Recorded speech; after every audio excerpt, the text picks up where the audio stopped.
starts typing away. Yeah. Like Well, the paperclip from whatever from school. The paperclip comes up and it'll start helping you type stuff. from Microsoft. I think that clip was named Clippy, if not colloquially known as Clippy. Yeah.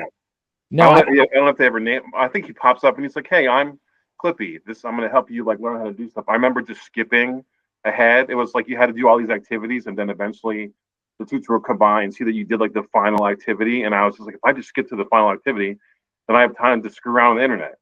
Yeah. Yeah. That's a great reference. This is from Microsoft Office 1997. This is Microsoft Office 97. Clippy, the animated paperclip, known as the Microsoft Office Assistant, was a virtual assistant. Yeah, designed to help users with common tasks and students skip ahead on their work so they could play Castles, Siege and Conquest. Dude, this is real stupid. Me and Will got kicked out of the library one time because we were in like freaking 6th grade, 7th grade, and we looked at titmouse on the on the library. Titmouse, that's kind of a bird, right? It's just a bird or whatever, but it's to a 6th grade, 7th grader, titmouse is a funny thing to say, and we were laughing our asses off. And I remember feeling a little bit guilty because I had a good relationship with the librarian, and I would always talk to her about movies, and sometimes I would see her like out in public and stuff. But I remember she got mad because we were like laughing and being goofy in the library. Dude, you were being 6th grade boys. This is yeah. If you're not doing that, I'd be concerned. I'd be like, yeah, titmouse, Lake Titicaca, like et cetera. This stupid. And then it was like like the internet was coming out like right when we were in middle school, so you just had weird access. It's just like looking at the dictionary when you're a kid and like looking at dumb stuff in the dictionary and laughing about it. But this was just like at the computer lab. Yeah. By the way, I had no idea. Apparently, yeah, like whenever I first found out about Lake Titicaca, that was just like, yeah, it sounds like body parts. It's sexual body part. This is funny, but like Lake Titicaca apparently is like a chakra of the planet Earth. It's like a sacred site. Apparently, like in like Native American lore. Let me look this up. It's just like latitude, longitude style. I had a like if you type in Earth's chakras, there's I thought it was Lake Titicaca. There's energy about that on Animaniacs one time. They talked about Earth chakras? Like Lake Titicaca. I think it was like Yakko, like talks about he had like a one where he like you learn the states or you learn the countries, and they did kind of like a Johnny Carson joke, and it was like Lake Titicaca, and somebody was like, "Oh, like."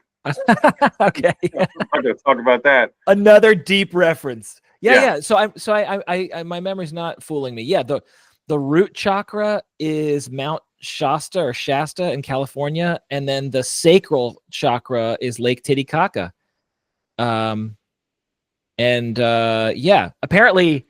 Apparently there's these energy centers, and when I first found that out, I was like, oh, like Jerusalem must be like the Holy Land where everyone's been fighting for thousands of years. Like that must be an energy center, and sure enough, it is.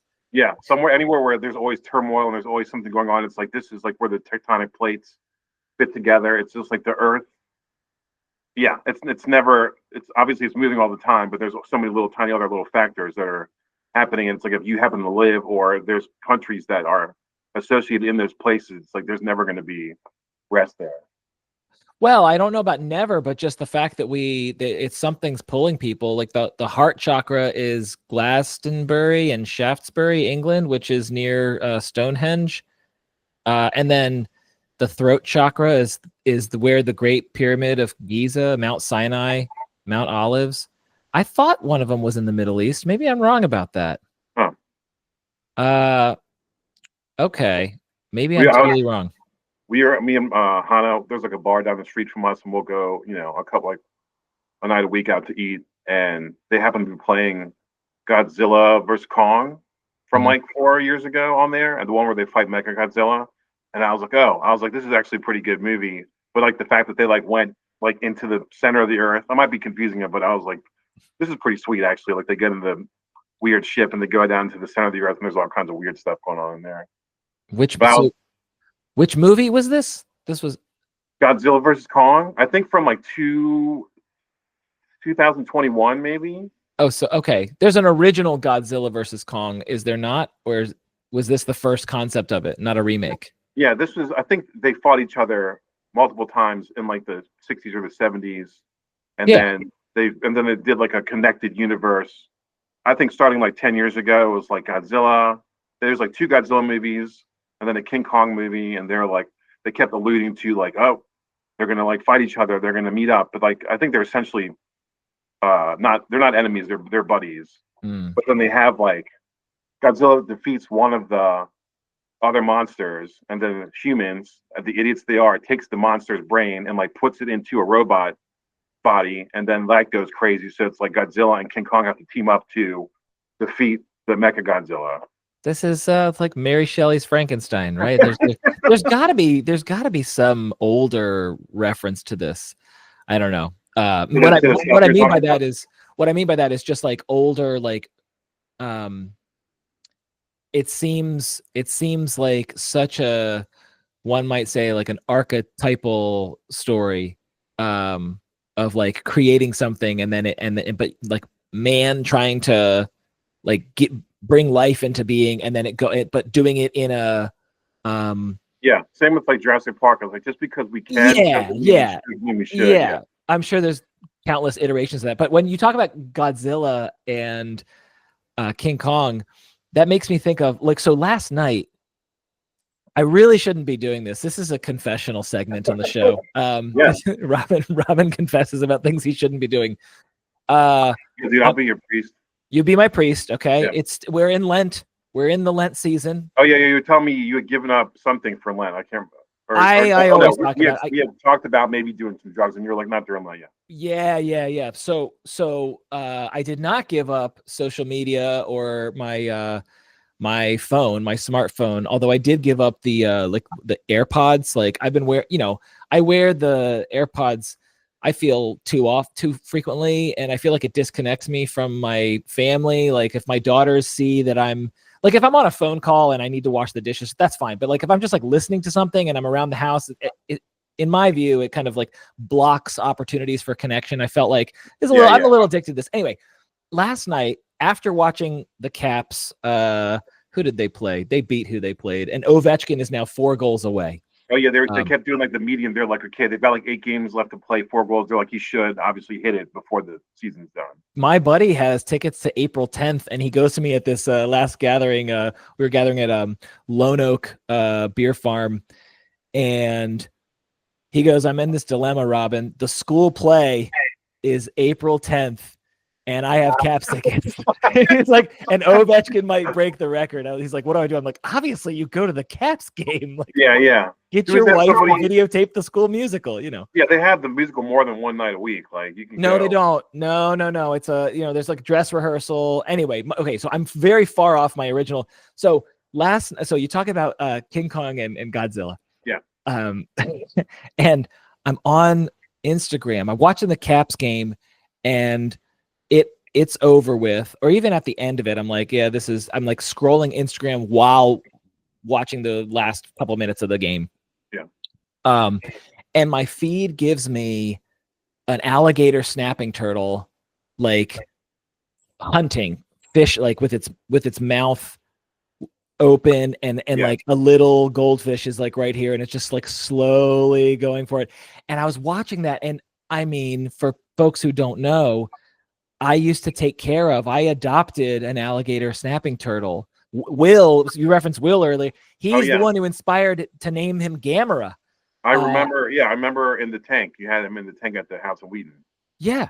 Well, so I came to adopt him, and I took care of him for years. I don't know how many years it was, but I remember getting a bigger tank. Anyway, but why I was so compelled with this reptile that was,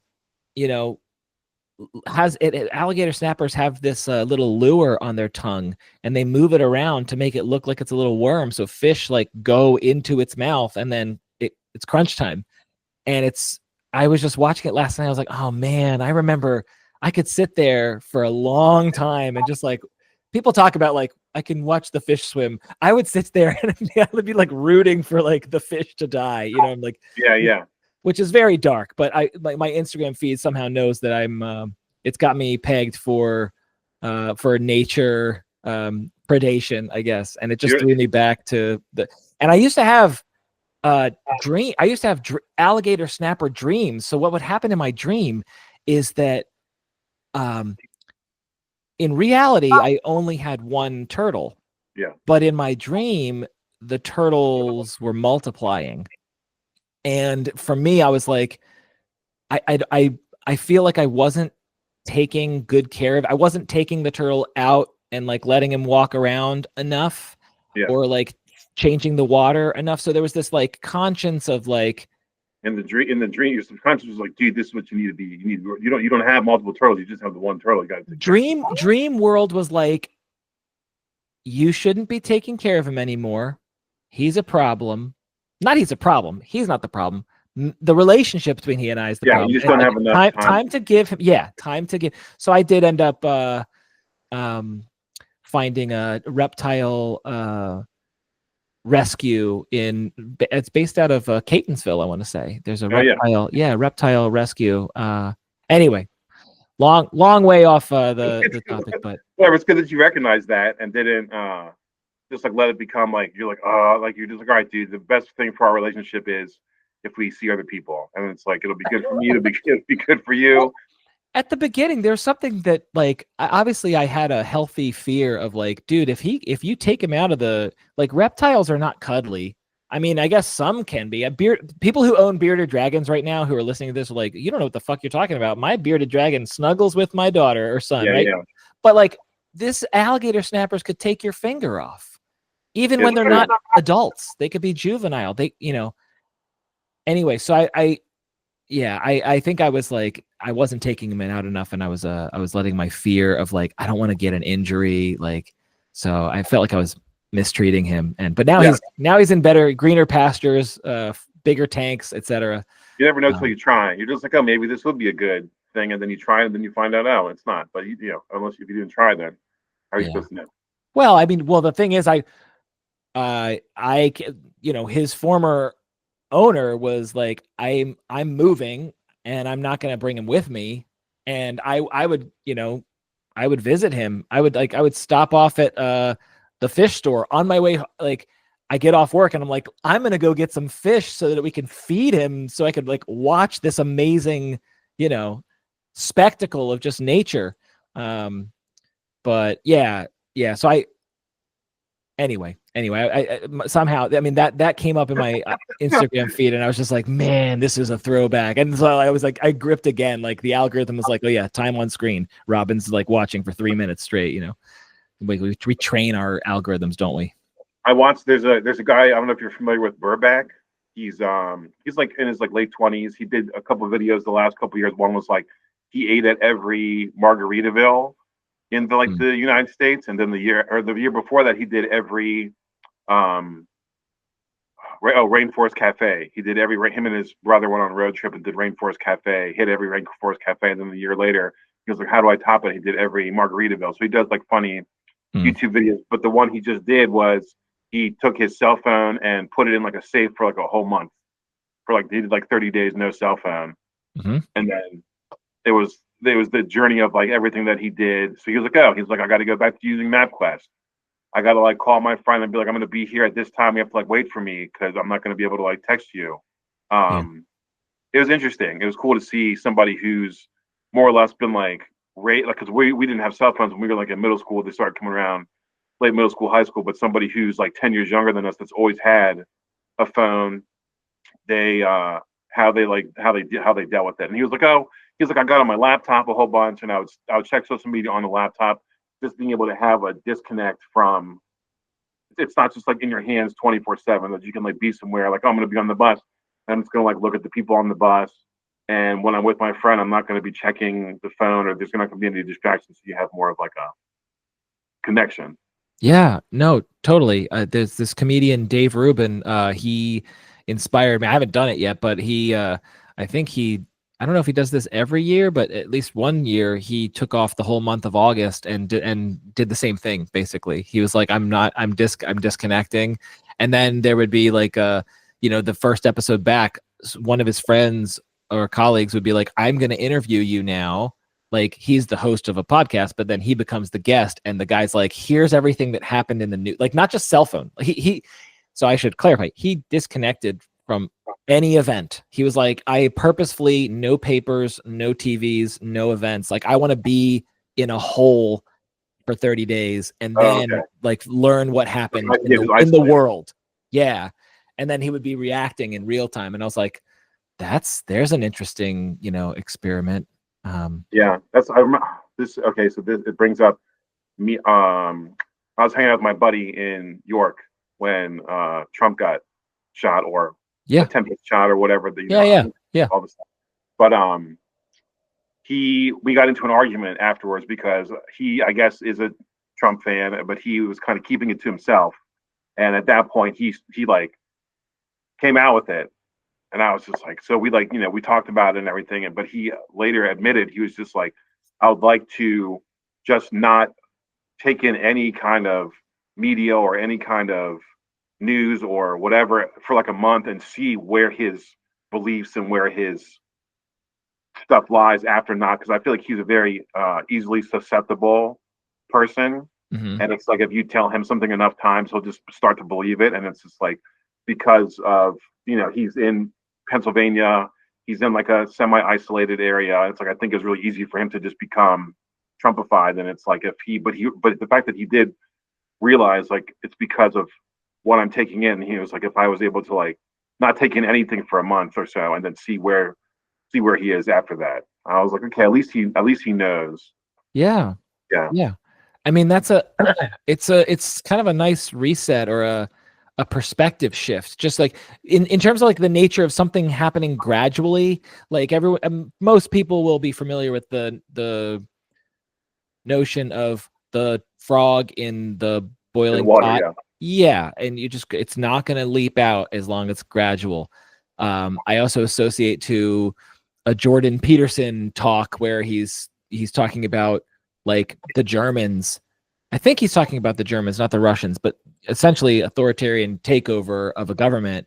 And like, we're going to push you just a little bit, just a little shoulder tap. I'm going to push you back and you're going to take a little step back, and then I'm going to back off, and you're going to like habituate. You're going to get used to your new position, and then I'm going to wait, and then I'm going to push you just a little bit again, and you're going to and I'm just going to do that very slowly and very gradually. People habituate, they reset, they get used to the new normal, and then but after a while they're yards away from their original position, which if you had just been like, I'm going to tackle you football style, or I'm going to drag you back there, it's like you're going to resist and you're going to be like, no.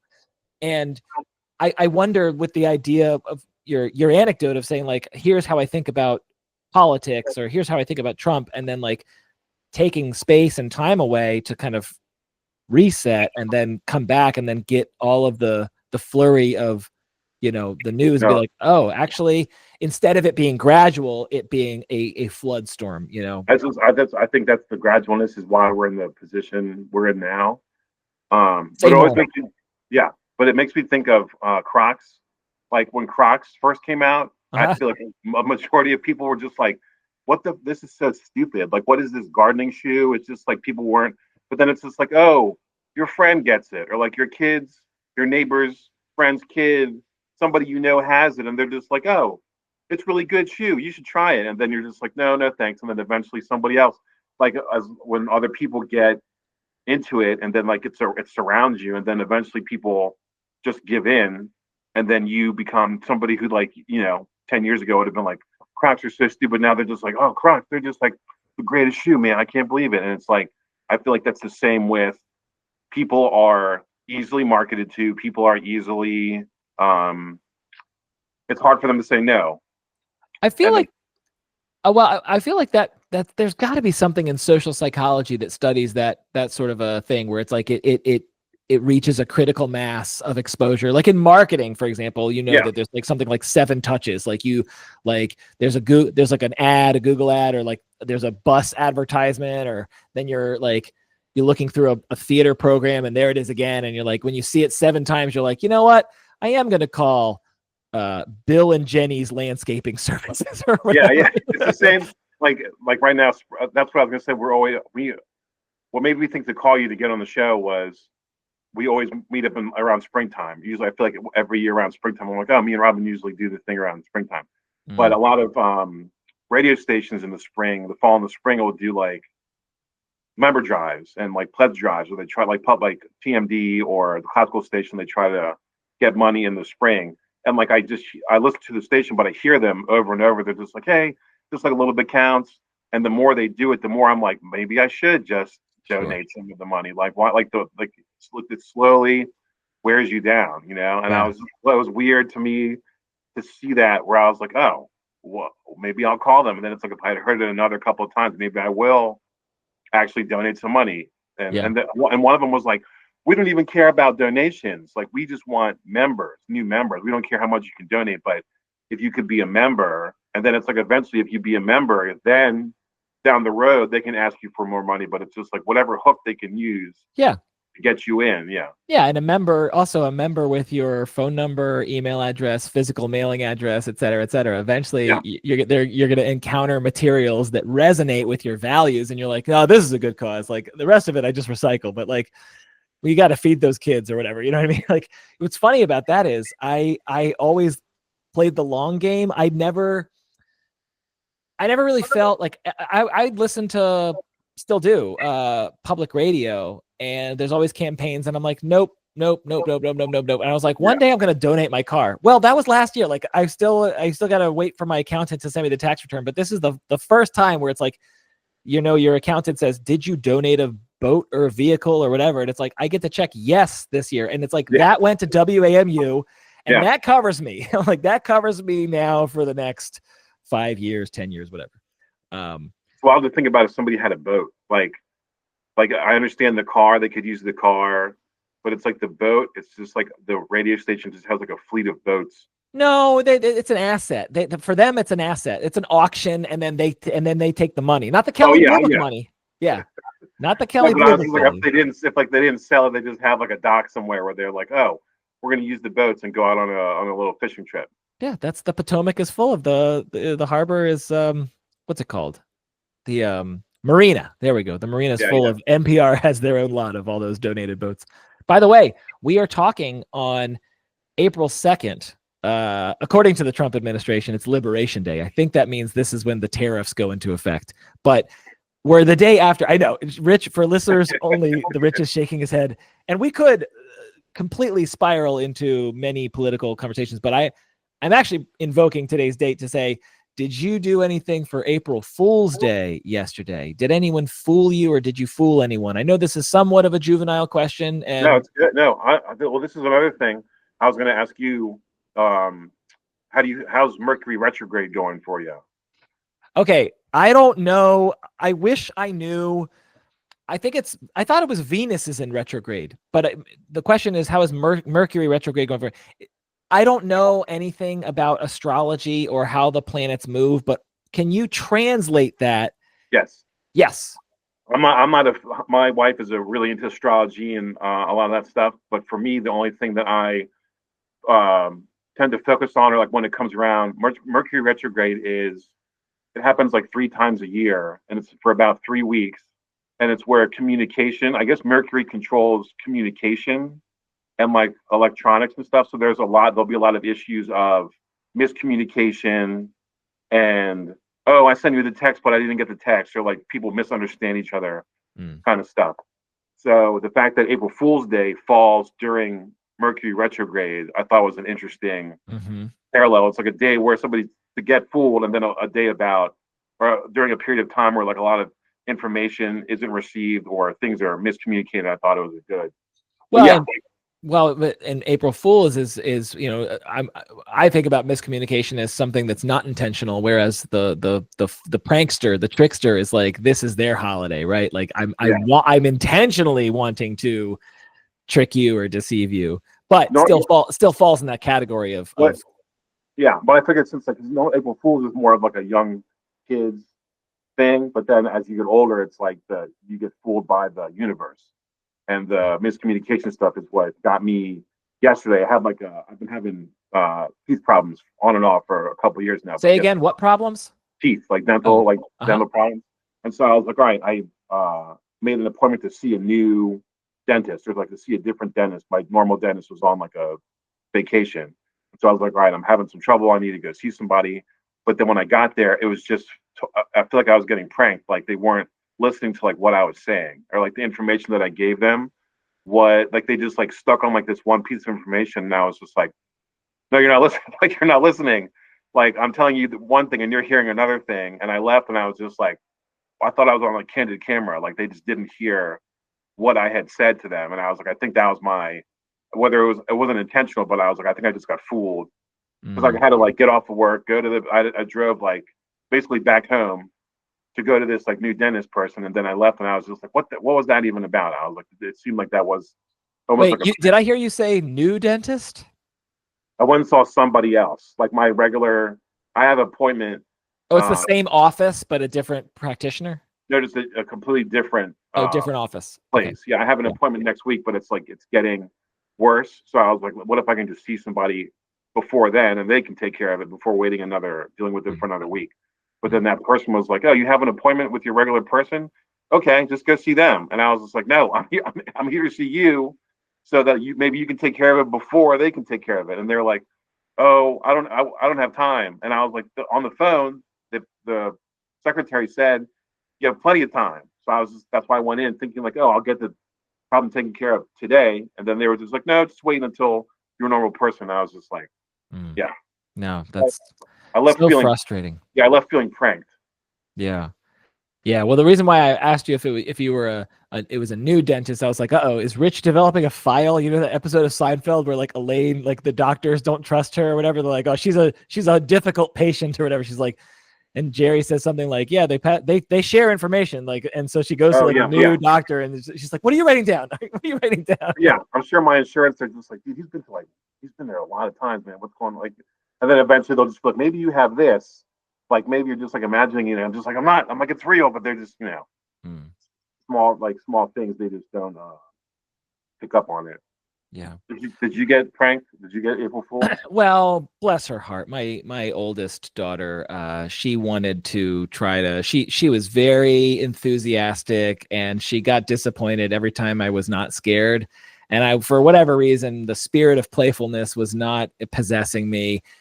So I go into the family room and there's like she worked really hard, like drawing a bat, like cutting it out, like coloring it, tying it to string, tying the string to the door so that the bat would like scare me, and I looked at it and she was like, she just got, bless her heart, she got so disappointed. She wrote all these like creepy messages in blood. She's such a great artist. Her blood has like the shiny, dripping, but also like the the shine to it. I mean, anyway, so no, I did not get pranked yesterday, but I wanted to bring up something about, essentially, I don't know if this is astrology or cosmology, but so Ash Wednesday, I think, was March 5th this year. It doesn't matter. Ash Wednesday happened, and because the Fat Tuesday. Yeah, and so that's, I mean, it's always a Wednesday, but it's the beginning of Lent. Lent starts at Ash Wednesday and then ends on Easter Sunday. And Ash Wednesday is about like repentance and apologizing or forgiveness. And there was also something, I don't know if it was Venus being in retrograde. Yeah. One of my clients mentioned it, and I looked it up, and it was and it was talking about like, this is when you're going to have conversations around, you might have conversations with loved ones around finances. And on Ash Wednesday, there was a significant conversation involving like ruptures and repairs and apologies and forgiveness around like finances, long standing in the family.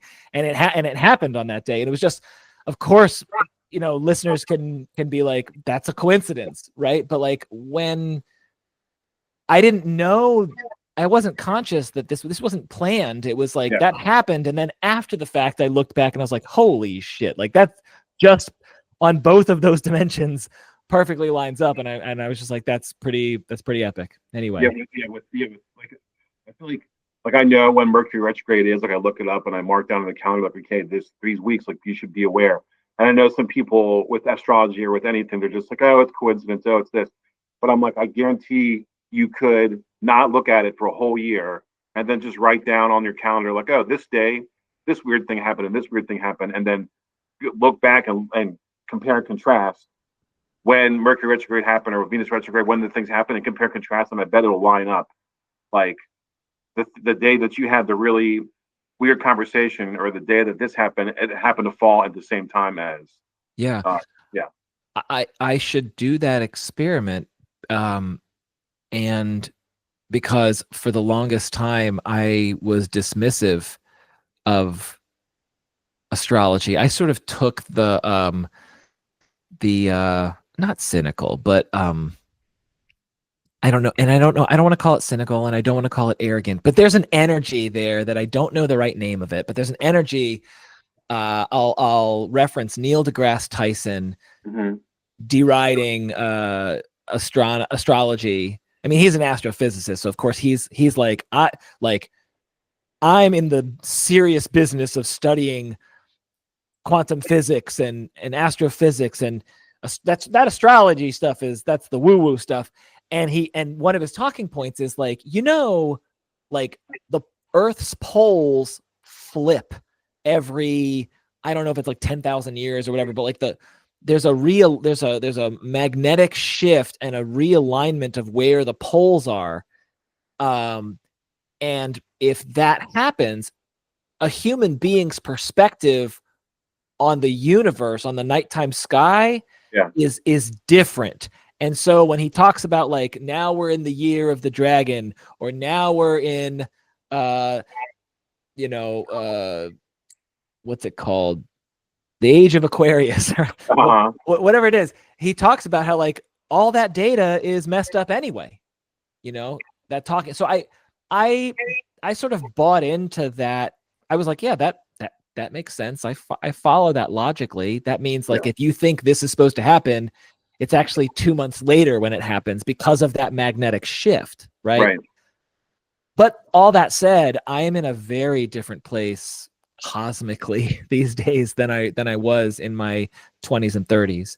And so I would be interested in being more open to, and not prematurely dismissing, kind of the way I used to, of the things that are more harder for, I guess, the post enlightenment tradition to accept, like even things like psychics, mediumship. Yeah. Again, things that like, if I'm talking to another psychologist about this, they'd be like, "You mean parapsychology? Like that? Like what do you want to grow up and be Peter Venkman from Ghostbusters?" Yeah. But it's like, yeah, there's people who are in tune. Like I just think in general it's helpful. Like it'd be cool to look back on like relationships and be like, man, how come that one relationship was so difficult? But it's like if the whole relationship took place during this period of time, then it's like, oh, I think it helps to give you a little bit of a coping mechanism of like, oh, this was a time of poor communication or turmoil, and like that's why that relationship was so difficult. But I don't know. I don't even know if it's only in service of coping. You Well, no, know? I mean, like I think it's for real, but I Yeah. think it's like in general, like right now, if you're going through hard stuff, to be able to look and tell yourself, oh, it's not just me. There's the universe is in a weird force right now, and it's kind of out of my hands. Yeah. That there's nothing that I can really do about it, so I can just kind of try my best. But if it happens, don't try to not get too upset about it. Even though like you get super upset, but you're just like, it's happening to everybody around me. Like even if me and my wife get into an argument, and just be like, look, like we got into an argument the other day, but then I took a step back and I was just like, we're in a weird space right now. I was like, it's just in the long run, it's not even that important of a thing, but to be able to know like, oh, it's happening because there's these other outside factors that are affecting it. It's helpful for you to be like, it wasn't really that serious. It's not really your fault. It's not really her fault. It's just kind of unavoidable. There's a couple things that you're touching on that I want to say something about. I really appreciate you bringing this up, Rich. One is for folks who don't know, there's what's her name? Kristen Neff, I think. Neff is the last name. Kristen Neff is one of the top researchers on self-compassion, and she does this thing. She studied it. It might have been her dissertation, but she the self-compassion scale, developed a scale to measure, to what degree you have capacity and embodiment of self-compassion. And, there's like 3 factors. One of them is like mindfulness, just to what degree you're mindful of the suffering that you're encountering. Another one is common humanity. And so to what degree, like when you're in a moment of suffering, to what degree can you kind of step back and be like, you know what? All dads have kids that have a meltdown or tantrum, or, Yeah. I'm in a, even though I'm alone in my home at night, like there is I'm the dad that it's affected right now, but there is other dads out there. Not even just right now. Yeah. In the narrow sense of, I'm just like, I'm the hero of my story, and also the tragic, like martyr or whatever, the victim, right? But stepping back from all that and saying, there's a common humanity. And that kind of helps you be like, I'm not alone. I'm not alone in this, even though that community isn't like seen and here, right now. It's an unseen community, and just tapping into that unseen. The second thing that I want to say about what you're talking about is this like humility and humbling of, it's not in my control. Like there's something larger than myself. There's so much peace that happens when the ego, we'll call the human ego complex, can like actually be like, you know what, actually this whole idea of control is very illusory. And I don't want to go down a rabbit hole on free will being an illusion, because I've flip-flopped on that. I used to be a very hardcore determinist, but the notion of like saying, yes, I do get to choose. I do have the felt sense that I can choose.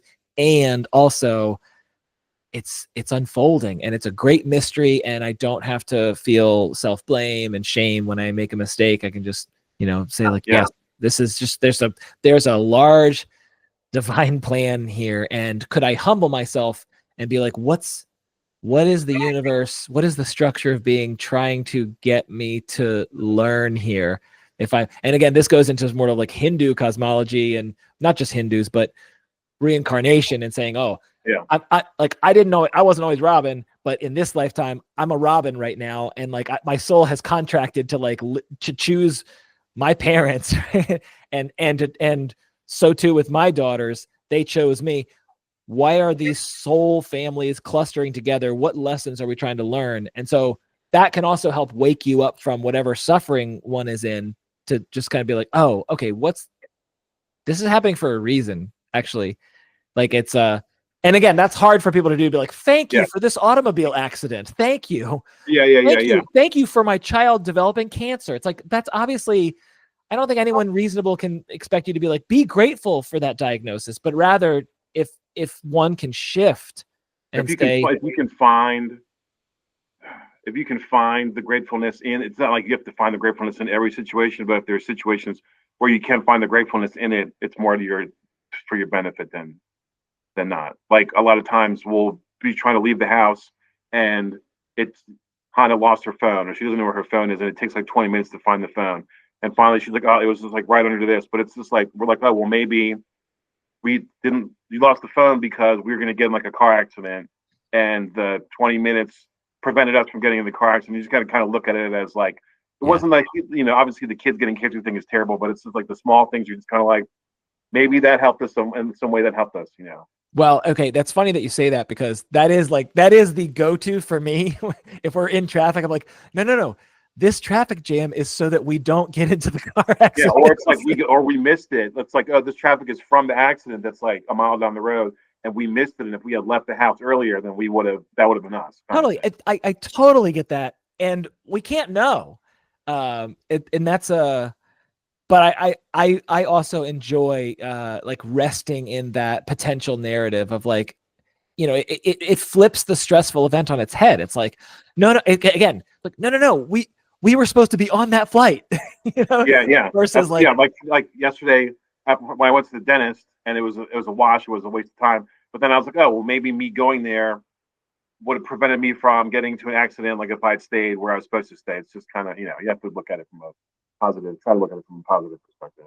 it is a great mystery. One of my teachers, he has this saying. It's not his. I think someone else told it to him, but I'll repeat it here, where it's like, in terms of like the ego and like what we want to know, like, oh, we know the laws of physics and we biological classification and we know all the mathematics. We know so many things. So the ego is like, we know so much. And like I can throw this ball up and then catch it and see how I'm in control of the ball. Like, you know, that's why we have sports and it's so fun to hit the target and blah, blah, blah.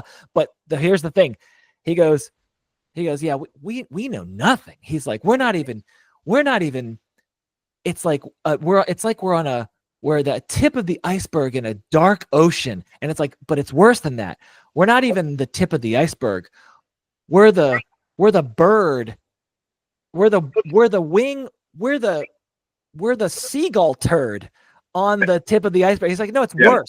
Yeah, we're not even the bacterium on the seagull turd on the tip of the ice. We are all in kindergarten with all this stuff. So really just humble thyself and delight in the mystery, even though that's a hard ask when, say, you are suffering greatly. I mean, that is like, these wisdom traditions are absolutely there to try to have a container that answer questions, existential questions of suffering, you know? Freaking, it is what it is. The ancient French philosophical saying. Like, sometimes you can't. There's just no. You just have to be like, what can I do about it? Like, yeah. Ay. But earlier, I can't remember what we were talking about, the astrological stuff. Something had brought this up where Hannah was always very interested. I'm a Leo and she's a Pisces. And I guess notoriously those are uncompatible. Like as far as relationships, Leos and Pisces don't mix well. So he was always really invested in like Joe Jonas and the redheaded girl from Game of Thrones. Like they were like what our thing was, and like they dated for like a long time, where they were married and they had kids, and then they got separated. And she was like, no, like, like there's like so few of like our zodiac signs that are together. She was just like, no, like when they got separated, she was just like, no, is this like bad news for us, or it's just when there's not a whole lot of them, she got invested in right. No, makes sense. If that's the story that's being told, is to say, what are the two signs again? Leo and Pisces. A Leo and a Pisces are not meant to life partner well together, say. I guess that's the story. And so this pop culture couple, she's like, okay, that's bullshit, because look at them. But if she's also investing, you know, I'm not saying she's putting all of her eggs in one basket, but yeah, it's like, that makes sense to be like, oh, see, they're an exception to that myth. Yeah, I'm proving it wrong. But then it doesn't work out, and then it also doesn't work out in like a really dramatic and like a big way, and it's just like, oh no, like well, there's also something to be said about like kind of coming back to like soul reincarnation is and this I wasn't thinking in this way prior to reading. I wish I knew who recommended this book. I have this Google Doc, and when people recommend books, I'm like, oh, cool, thanks. And I put it on the Google Doc, and I found Many Lives, Many Masters by Dr. Brian Weiss. And for whatever reason, I was like, oh, I have a Spotify premium account. Let me see if there's an audiobook. I'll download that book and I'll just listen to it. Instead of listening to podcasts when I'm out and about or whatever, I'll listen to that book. And then I listened to it, and it shifted my whole view on past life phenomena. And this is, I had already been like exposed to past life stuff that I rejected. I rejected it. And then when I read that book, listened to that book, I was like, oh shit, I'm downloading the next one and the next one and the next one. And I was like, so what? And the reason why I'm bringing this up is I was talking about suffering and like your kid gets cancer or whatever. In the book, Dr. Brian Weiss talks about one of his patients. So he's a hypnotherapist, and his experience was like, I'm helping people through hypnosis. Okay, there's nothing controversial about that. Yeah. But what happened was, in hypnotic trance, the patient will report what their experience is, and his patient reported a past life. I'd love to do that. And so, me too. I like dedicated 2025. I was like, this is the year. I've had a past life hypnotherapist on the show, but I was like, this 2025, I'm gonna contract with one and like do that. All hypnosis is self-hypnosis, by the way. And I have a story that I'm like, I can't be hypnotized because like my ego is like, we don't want to let go of control. But anyway, let me get to the if you go do it, I'll go do it with you. I don't think that's how it works, Rich. All right.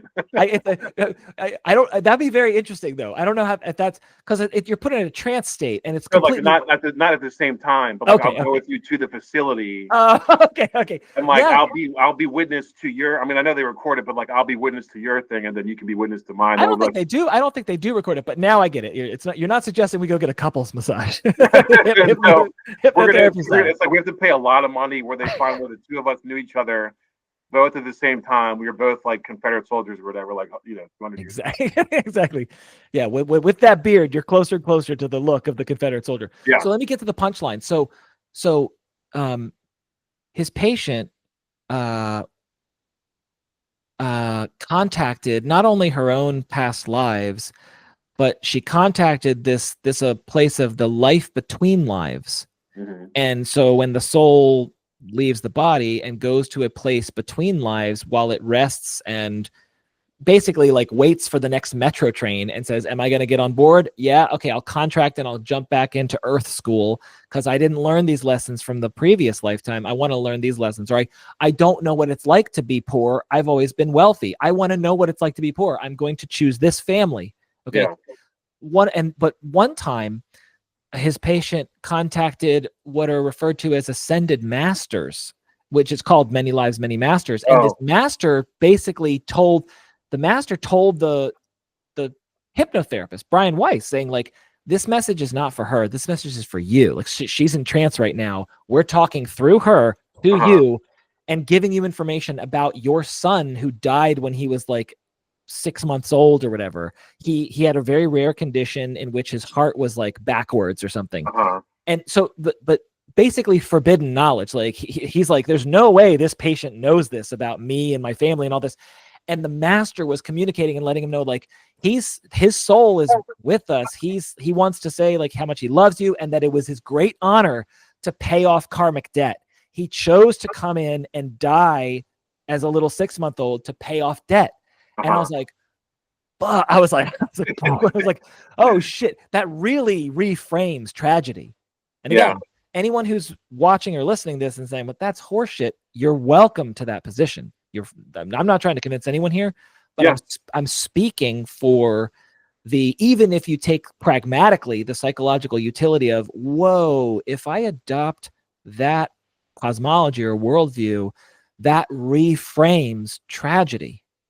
Totally. Just like suffering and compassion and like letting go and being the people, Christians who are like, I give it all to Jesus. He takes care of it. It's like, okay, your flat tire is not versus the guy who's like, I was supposed to go to that interview. I'm going to miss it. I'm not going to get the job. Blah, blah, blah. And you're in a whole negative spiral versus, you know what? It's not up to me. I guess I got a flat tire and now I'm going to take my free will and I'm going to choose with loving discernment what is the right thing to do next. That's what it's always wild to me where it's like, oh, there's something good happens and it's like, oh, Jesus help me do this, but then when the bad stuff happens, it's like it's somebody else's fault. It'll just be like the focus will be like, oh, like always Jesus help me do the good thing, but then the bad thing was the devil, and it's just it's just such a weird pick and choose kind of thing. Totally. There's this guy who I can't remember his name. Maybe I can pull it up while I'm talking about it. But he channeled messages from Jesus. I think it was in the I'm not going to find his name, but there's a gal named Maria Gullo, Mhm. Gullo, and she leads meditations and prayers on Insight Timer. And there's one prayer that she leads called the Surrender Novena. And it was taken down by this guy who was channeling Yeshua, Jesus. And Yeah. he was like, here are his messages. And one of the messages was, you know, you don't exactly what you're saying. It's like, you don't ask me, like, instead of asking me like, help me with this or help me with that, like, what you need to do is trust me with everything. Right. You're like sick people coming to a doctor telling the doctor how to treat you. Yeah. Versus, You're like doing wishes. You're just like, Jesus, I wish for this to happen, and it's like yeah, it's not gonna work that way. which is radically different than the surrender, which is not positive or negative specific. It's saying no matter what is happening, surrender. And Yeah. that What's right will just trust that what you need is what you're gonna get. I mean, Freaking Rolling Stones.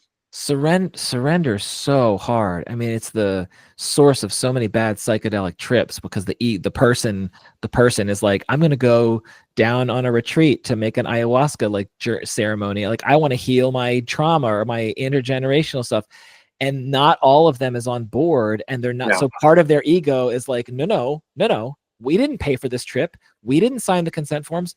We are not surrendering. And then they have the experience, and the resistance and the parts of themselves that are not surrendering give rise to this fear, and it amplifies the fear. And that's when people have, like, they're in hell experiences Yeah. because they Yeah. don't have Yeah. consent.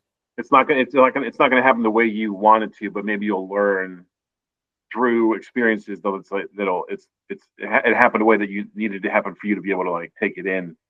Like Yeah. we were watching Twilight Zone last night, and it's like a shop, and it's like an antique shop, and they one of the things happens to be like a genie bottle, but like as monkey's paw type of stuff, like they do wishes, but the wishes don't happen the way that they expect them to. Like the guy's like, oh, he's like, I wish for, like, they break the window of the one of the displays, the window breaks, and so to test the genie, he's just like, how about you fix that window before I wish for anything too crazy? He's just like, because the guy he knows, he's just like, oh, wishes a lot of times, even the genie tells him, he's like, the wishes come with consequences. They always do.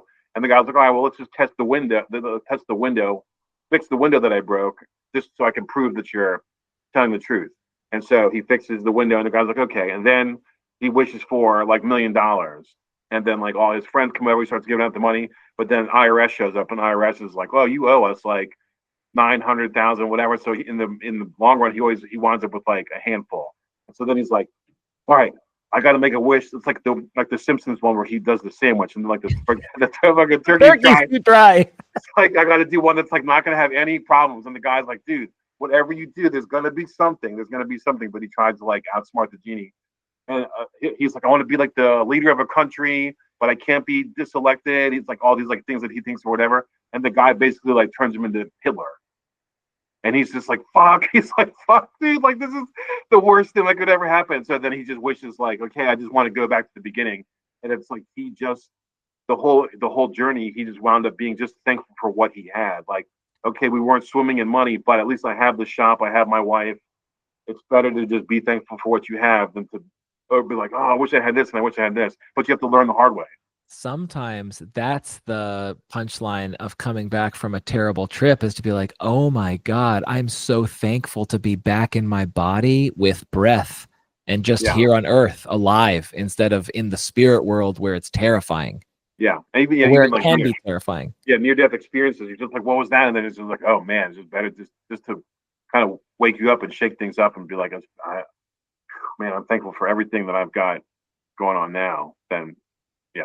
Well, he was also wishing for power and wealth. I mean, his motives sounded greedy. You get once I think it happens just like, well, fucking Elon Musk, but freaking that greedy motherfucker.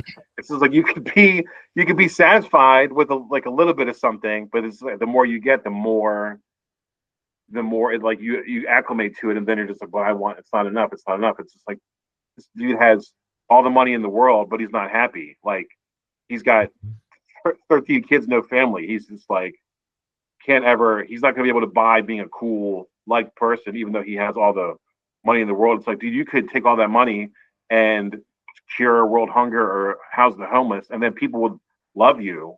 But instead, you're just being a fucking dragon and like hoarding all of it, and like I need more, and screwing all these people over. And it's just like, how do you not, as somebody who's so wealthy and yet have no common sense of like, oh, I could just use this money and do these things, and then I would get what I'm looking for, but he just can't figure it out. Yeah, well, we all have our lessons to learn.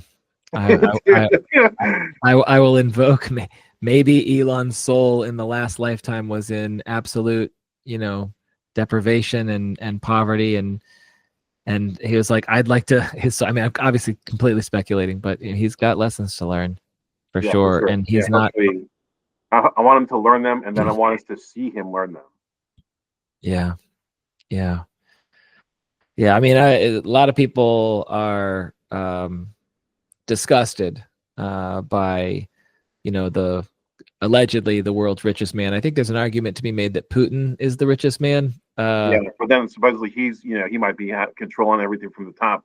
I don't know, but at least on paper, or there was something you said about like, if you are a billionaire and you hang out with people who are multi-billionaires, and then you're like, oh, my yacht's not as big, it's like that.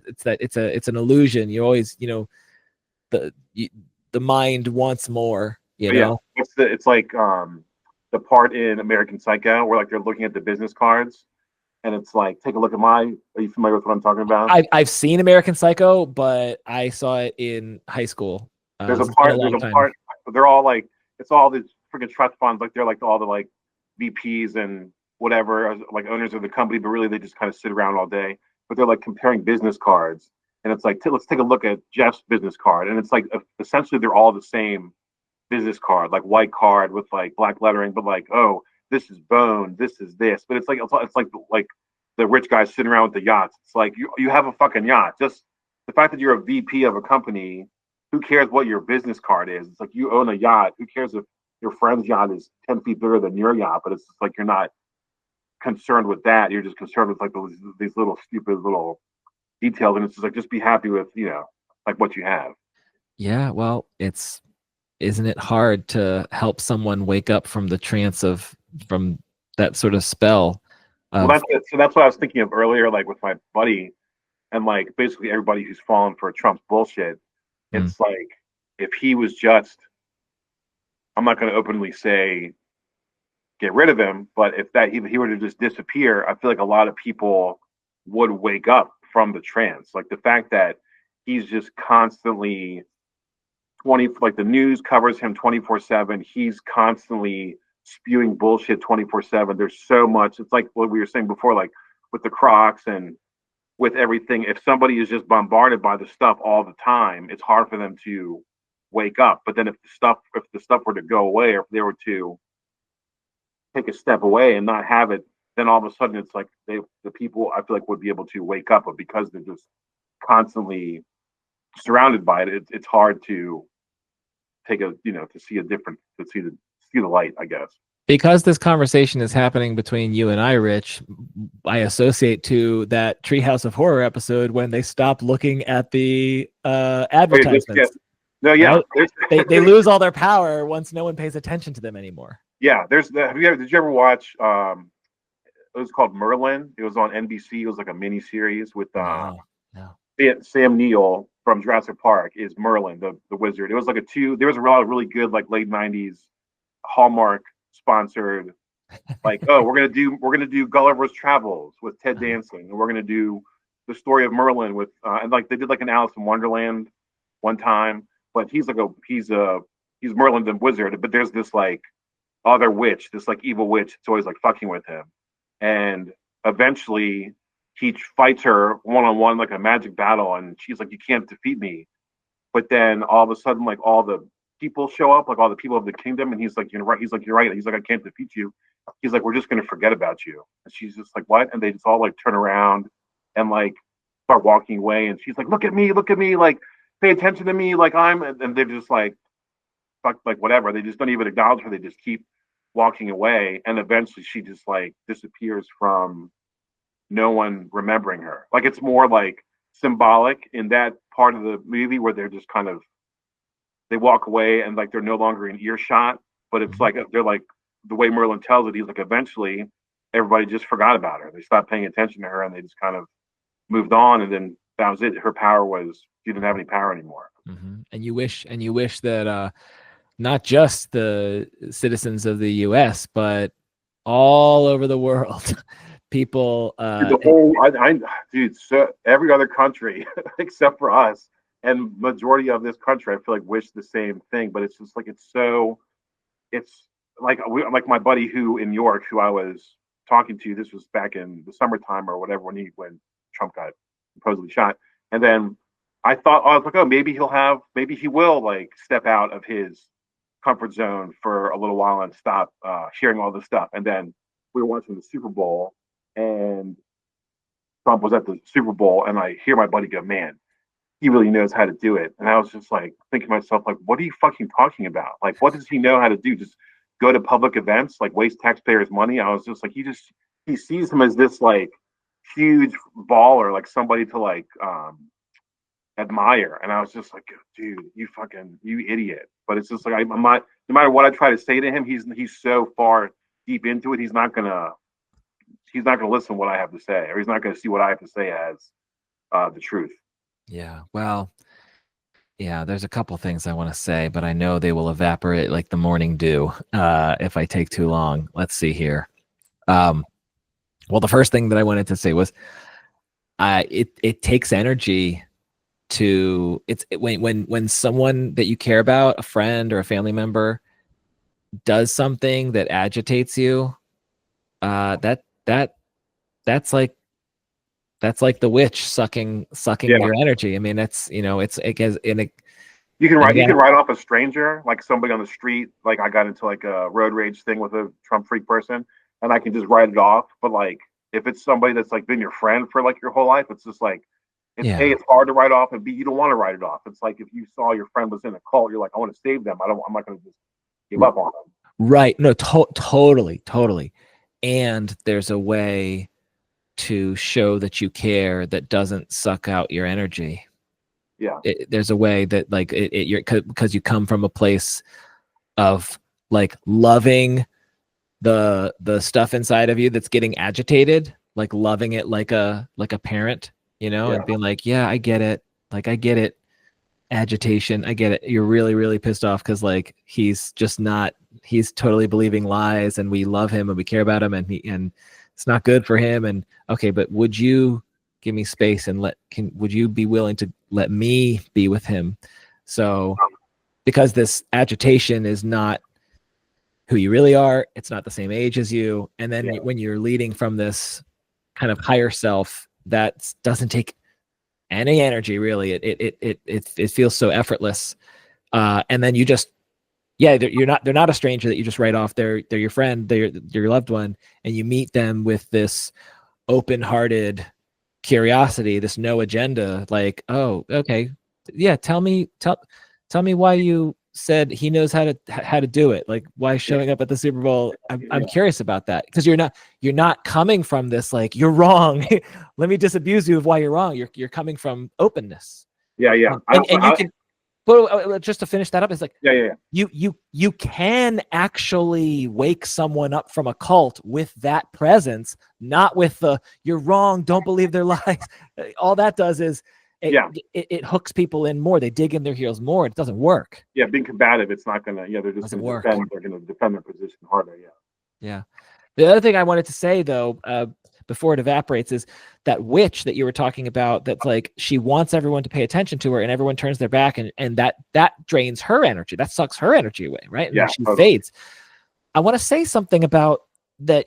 People do that all the time. Rather than it being a witch inside of themselves, it's something in themselves that they turn their back on and they want to forget. We all do it. And reason why I want to delineate this is that it actually can't be done. In the story in Merlin, okay, that's a witch. I don't know what she symbolizes, but maybe she can be forgotten about. That can't actually happen in the psyche to a part of yourself. Like if let's say that's like the part that gambles, it's like, oh man, we really got to get the gambling part under control because like it's gonna like bet the farm or lose the kids' college tuition or whatever, right? Like people hate parts of themselves and then they totally exile them. That doesn't work. But and I should say, you can do that with something that doesn't belong to you. It's not a part of you. Right. You can do it with like, if we say now, I'm going to use the witch analogy, like that she's actually an external energy. So this kind of goes back to the Simpsons, like don't pay attention to the advertising. If no one wants to look at the evil Kent Brockman, he'll fall over, or the evil donut boy or whatever, right? Like if no one actually wants to look and watch, if no one wants it anymore, it has to go. It dies. And that's true of more of this like spirit possession, external energy stuff. If all the parts are like, oh yeah, this isn't ours, this was given to us by grandma, or this was given to us by our culture, like we don't subscribe to it anymore. Like clicking unsubscribe, it's like once every part of you clicks unsubscribe, guess what? You're not going to get the email again. Yeah, dude. So, but the problem is it's very vast to be like, okay, 99 senators are voting unsubscribe, but guess what? There's this one little hidden, tiny little dwarf senator in the shadows under the carpet. Like no one can see him, but he's still voting yes. So why can't we get this thing out of the Senate? Because you still have this little being. Yeah, totally. I'm not ready to let it go, so it gets to stay. So you have to be thorough. I hope this makes sense, but this is kind of like a law of inner physics of like you can actually turn your back on an unwell ancestor that's taken residency in your heart, in your mind, in your memories, in your dreams, in your beliefs, whatever it is. You can actually get that out. That does work. You have to be thorough, and you need all senators to vote yes. Yeah. But you can't do that with a part of you. Impossible. And I know this kind of falls on everyone's. It really it's like easier said than done. But that's a really important difference to make. Yeah. Well, you can keep it at bay, but it's not if it's part of you. Something brought it there in the first place. Just like with any like alcoholism or anything else, it's just like, dude, I bring this up all the time. The freaking moderation. It's just like you can keep it under control, but you can't get rid of it 100%. Well, I'll use myself as a perfect example. I have a part of me that was like, whatever years ago, I was like, I'm gonna piggyback onto the Lent tradition, and I'm gonna locate my addictions, and I'm gonna suspend them during Lent, starting Ash Wednesday and then resuming on Easter. And there's a contract, an internal agreement. And it's way stronger than like dry January. I was like, dry January, I'll do dry January. And then the Commanders were doing well, and I was over at buddy's house like, Robin, you want a beer? And I'm like, fuck dry January. Right? I start drinking. But my system has 100% trust in this Lent tradition for whatever reason, but it keeps it at bay. I'm like, okay, no caffeine, all the substances. I don't do it except during the Sabbath. That's a kind of an Episcopalian cheat code. I don't know if the Catholics do that, but the Episcopalians, they don't recognize the Sabbath. Whatever commitments you made, giving up sweets or whatever, that doesn't apply on the Sabbath. But I feel like it helps you. It's like, okay, you're going to try it out for 6 weeks or however long Lent is, and then once the 6 weeks is done, oh, you know what, this is all right, or maybe it's helped you get a grip on it. I'm not going to just go straight back to drinking all the time, but now I'll just drink like once a week or something like that. That's the plan from before Ash Wednesday, but that I've been doing it 3 or 4 years now. That's never happened. Yeah. So this is why I'm using myself as an example, because I really shouldn't expect that to ever change until. So even though I can have this great agreement and I can trust myself, and it's like, yeah, look at that, I can scale back for this 6 week brief time period, relatively speaking. Yeah. The reason why it's not sustainable is because I haven't met the parts of me that are that are being protected by the substance use. So whenever I use a substance, that is a coping mechanism to protect me from a younger part of me that's exiled. And so until I heal that little Robin, I should not expect my relationship with alcohol or pot or anything else to change. I shouldn't. Because again, and that is the view, Rich, exactly what you said. You're like, oh, maybe by like doing it, you'd be like, oh, you know what, I can. That is always every year. I'm like, yeah, I'm not going to drink coffee every day, but I end up going right back. I've done pretty. I didn't know it was going to work this well, but 2 years ago, or I guess like 18 months or whatever, like New Year's going into 2024, I was like, okay, New Year's resolution, no more beer in the house. I'm not gonna, if I go out somewhere to a restaurant, I'm gonna drink a beer. If I'm at a party, I'm gonna have a beer, but I'm not gonna just have just beer sitting around the house. So I can just be like, oh man, I really need to like kick one back. And then like I do like three or four and then, Yeah. But so then even like today, I was like, freaking Val Kilmer died. I was like, I need to get a beer for pouring out for Val Kilmer. But I went to the beer and wine on the way here, and instead of getting a 6-pack, I was like, I'm just going to get a one. I'm just going to get like a whatever, Single. a tall boy, and then I'll drink that one, and then that'll be it. Yeah. By the way, right before jumping on with you, I was checking my feed and I saw a bunch of Val Kilmer stuff, and I was like, wait, did he die? So apparently he did die. Do you know how he died? So he had throat cancer. Oh. He had throat cancer. He'd been dealing with throat cancer the past like 10 years or so.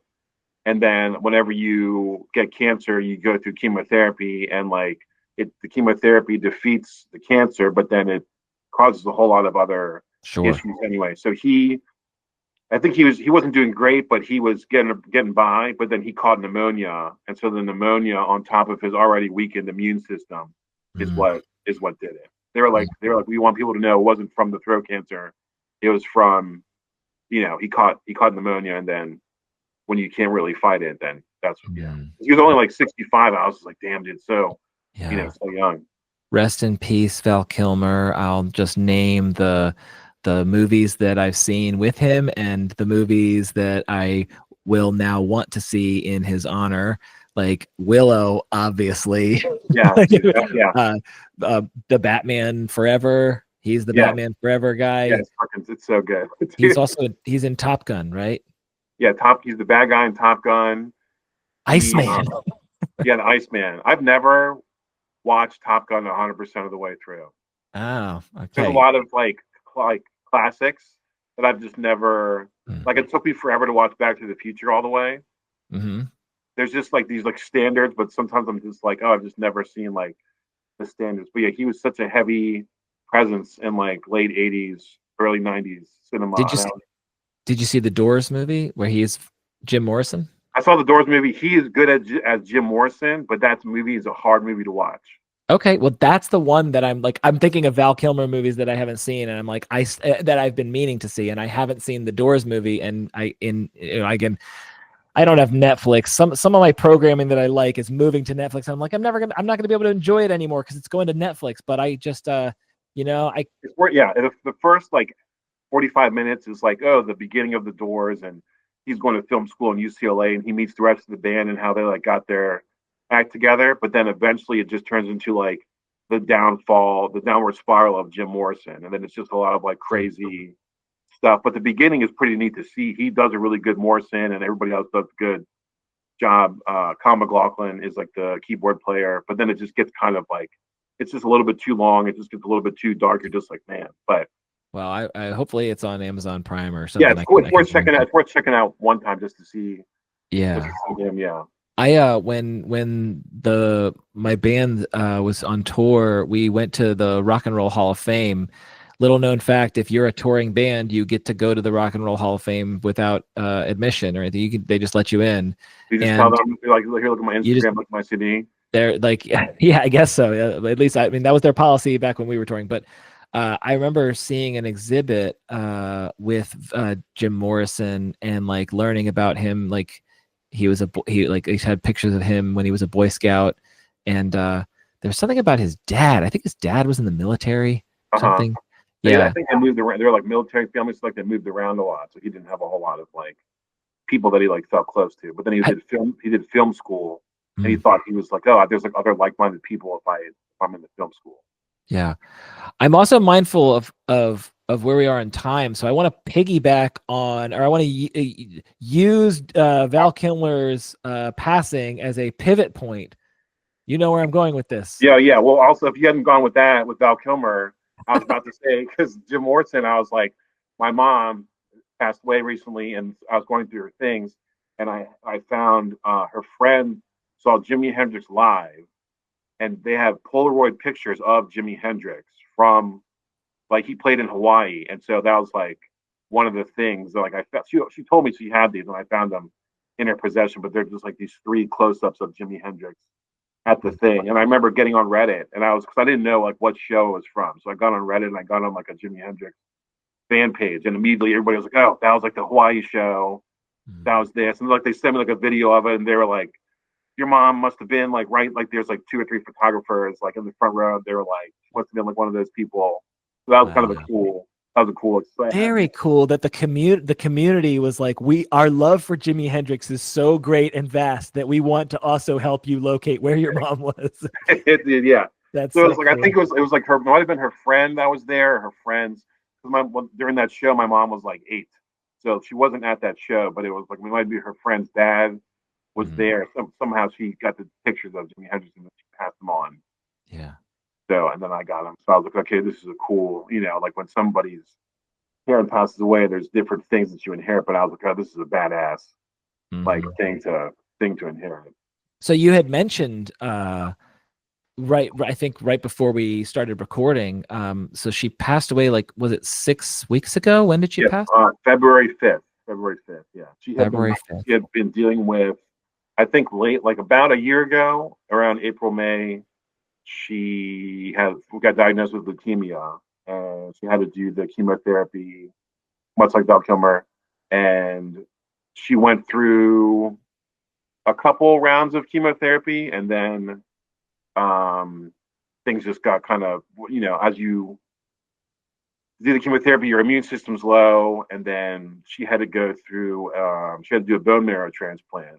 The doctors were like, you can you cannot do the bone marrow transplant, but you're probably not going to have a lot of time left if you don't do it. And she was like, what if I do it? And they were like, your chances are you're going to have maybe an extra couple of years. Like, you probably don't have a long time, but if you do the bone marrow transplant, you could have an extra 3 or 4 years tacked on instead of, 6 months or something like that. And so it was like a big debate. And she was just like, sure. She was just like, I'd rather have 3 years than not. But it didn't.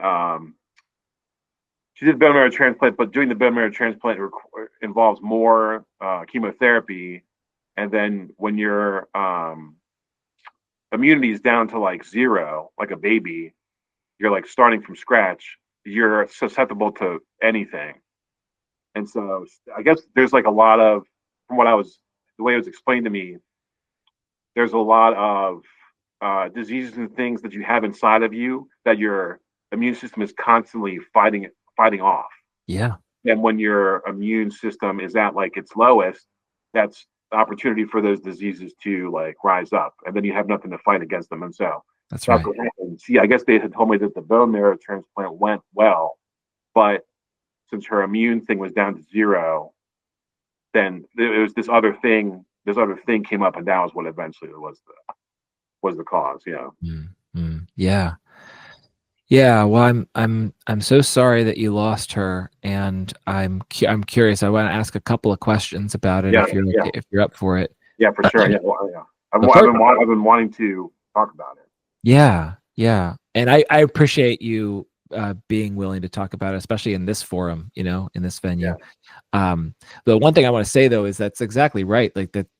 I remember, I don't know how old I was when I learned this fact about like viruses. They're just like, they're everywhere. Like they're on my face right now. I mean, I went to the pool today, so maybe they're not on my face right now. I don't know. But like, it's like the pool, there's pee in the pool. So I know there's pee in the pool, Rich, especially in the heated version where the kids are.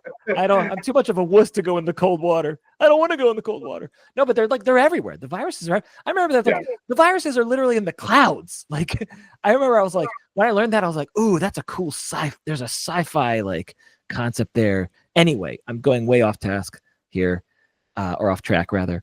But yeah, it's a constant. Our immune system is such a gift, and it's just constantly being like, yep, all of you are not allowed in, not allowed in, not allowed in, not allowed in.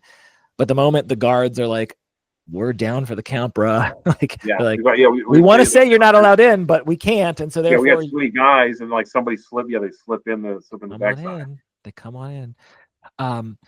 So, well, the first question I want to ask you is, well, how are you doing 6 weeks after and processing and in the grief process and like memorial service, getting together with family? How's that all going? Yeah, it's a wild process.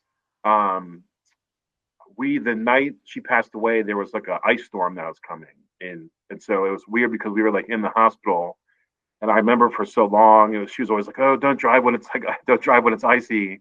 But then we were like in the hospital, and they had called me, and they were like, "Hey, like she could have a heart attack tonight. You should come and say your goodbyes, and like whoever else can come." But it was like nobody could really come because the ice storm was like on the way.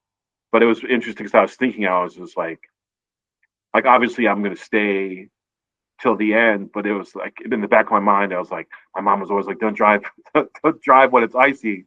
So it was like weird. I'm like, okay, I'm waiting for this thing to happen, but it's in the back of my head. I was like, man, we really got to hit the road because ice storm's coming. My mom wouldn't want me to like, drive in the drive in the ice storm. Um, but then like a couple, it's like this winter we wound up having like a really wintry winter. Like we'll go through like 4 or 5 years where there's like no snow, but this year we got like a good amount of snow.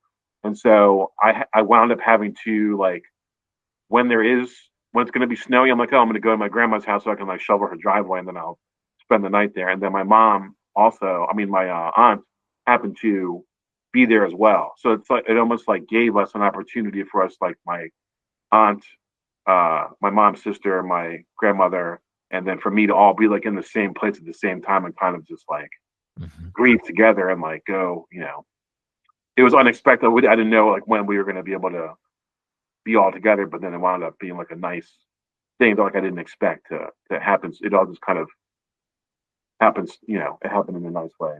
Did you say that happened before she passed or after? No, like afterwards. Okay, yeah, afterwards. Yeah, it was a weird. The grief process is, I guess, different.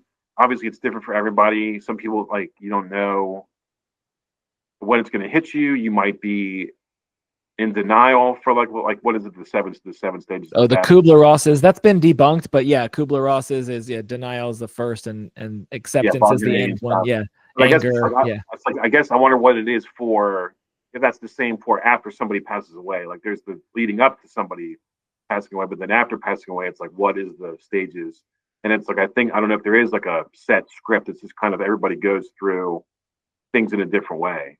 So it was nice having like that moment for everybody to be together. But then there was like I was like clearly the house is gonna have to get sold soon. And then it was like, oh, shoveling the driveway, and you're like, oh, this is probably the last time I'm gonna shovel this driveway. So it was like those kind of things. Yeah. I don't know, it's a weird like you think you're okay, and then like you'll be driving, and they'll play like a sad song on the radio, and then then it hits you, and it's just like it's just like an emotional song, and then it leads to it. Absolutely. It was weird. There was like I guess we also recently Conan O'Brien lost both of his parents in like a close like within like the same couple of days of each other, and so around when my mom passed away, Conan O'Brien had Lizzie Kaplan on his podcast, and he was obviously making jokes because that's all he does is make jokes. Yeah. But he was saying how he feels like an orphan, and it's like he's like I'm a 60-something-year-old man. He's like obviously I'm not an orphan, but he was like it's just weird when the step between you and the rest of your family isn't there anymore. Yeah. Like you're like obviously I still have my grandmother, I have my aunt, I have cousins, I have other people, but it's like the bloodline that connects you to them isn't there anymore, and that's kind of a weird kind of feeling. The fact that like I don't know, so that's been something like that I have been thinking about, and it's like it doesn't really matter. Like my aunt's my aunt, my grand, like we're all still related, but just a weird thing to know that there's like okay, there's like a tree, like the family tree, and like this one freaking thing got like snapped on. Got transformed. Yeah. Yeah, in a spiritual sense.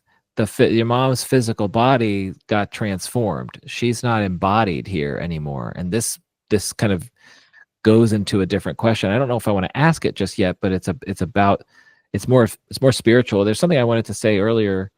You mentioned Conan and feeling like an orphan. Again, I'm like a parts guy, like the different parts of the psyche. And it's like, Yeah.